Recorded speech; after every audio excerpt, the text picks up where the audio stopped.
What's going on, guys? Cal Sorensen here. We're up on the Lake Winnebago system hunting down some schools of fish, or trying to. We're trying to, because the fish are not here like they were yesterday, so it's going to be, well, back on the move, back on the hunt, right? And unfortunately, we got the Fortress XL all set up, amazing shack here. But before we move on, seeing we have everything set up here, I wanted to touch base on, and go over my jigging presentation here, especially for the Lake Winnebago system. Now, this presentation has worked in a variety of different locations throughout the Midwest, especially up in the North Woods of Wisconsin. It's a three-step process, and I call it the FFG, the flurry, flee, and give up steps. And we're going to break these all down in their full entirety, starting with the first step, the flurry.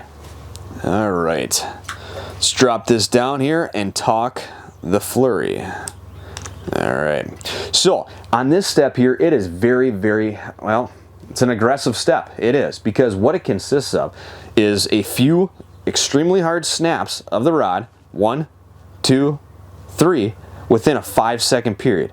Now, as you saw that, I mean, this is a pretty hard, snap of the rod. Not a huge snap, but a hard snap.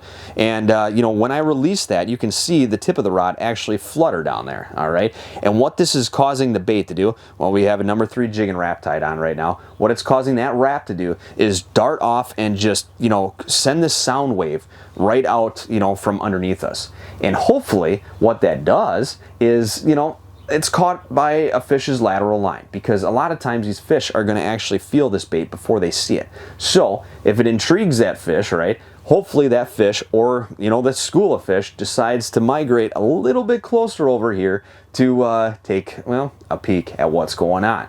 If not, if we're not marking anything, we're going to continue with these snaps, 3 snaps within that 5-second period, all right, and then until we start marking a fish. When we do mark a fish, though, that's when we transition into the second step, the flee step. So the second step here is the most deadly part of the presentation process, because if that fish is even somewhat active, chances are it's going to hit on this, step here. And what we're trying to do here is we're trying to make that, that bait, that lure, flee from that fish. But we're creating a irresistible wiggle that helps them to make up their mind. So what I'll do is, if I'm marking that fish, after that, that flurry step there, I'm marking a really good mark, and I want to try to get this thing to commit. What I'm going to do is I'm going to twist my rod, my combo here, almost at a 90-degree angle, and I'm going to start this wiggle, a left and right wiggle. It's like a buzz, but it's it's going back and forth about an inch, left and right. Okay, I call this the Winnebago wiggle. All right, I know it's a funny name, but the Winnebago wiggle, because as I'm doing this, I'm going to slowly raise this bait up, so it's going away from that fish. It's fleeing away from the fish, hence the flee, aspect of the second step, right? I'm going to raise this up and raise it up. And usually, if you have, like I said, if you have that active fish, it's going to come in, it's going to smash that bait. You're going to feel that pop, that nice pop of the rod tip. You're going to set the hook, and oh baby, the fight is on. But sometimes those fish don't commit. So we have to go to the third step, which is called the give up. So the last step here, the give up stage, it's a quick transition from the wiggle there on the second step. What we're going to do is we're going to stop this wiggle almost to a complete dead stick. We're just going to have a little tap, tiny little tap, almost a tap a second on the end of the rod tip, but we're still going to raise it, almost invisible to the naked eye. I'm watching the end of the rod tip to the end of the flasher bag right there, okay? And I'm slowly raising it up, all right? But it's just a tiny little tap. And this is the give up here. Now, I think it means one of 2 things. You guys let me know. But I think it means one of 2 things. One, that bait, in this case the jigging wrap, has no more steam. It just gave it all. That forge just gave everything it had to try to get away from that fish, that predator that was on the screen, and it just had to give up. Or 2, okay, that jigging wrap doesn't think that the predator or the mark is still there. Fingers crossed the fish thinks one of those 2 things and comes up and hammers the bait, okay? If it doesn't, that is when you're going to give up. Maybe you see that mark slowly, continue to drift right back down, or slowly getting weaker and weaker, in a signal return. That fish is leaving. So you're going to start right back to square one, drop right past that fish, all right?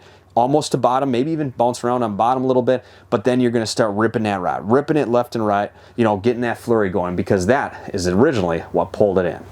Breaking down combos here, I absolutely love a 28-inch rod. This one in particular is a medium light action. I have 2 medium lights, I have 2 mediums in the rod locker behind me here.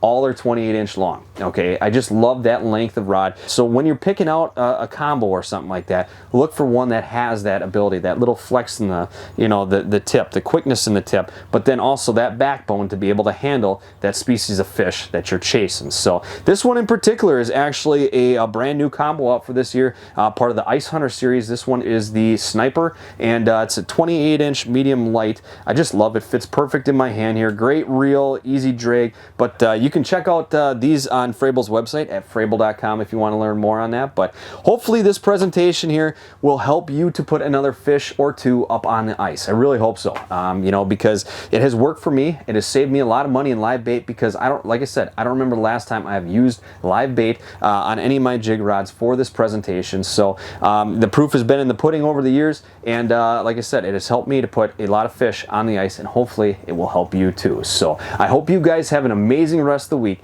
and until next time, tight lines, stay dry.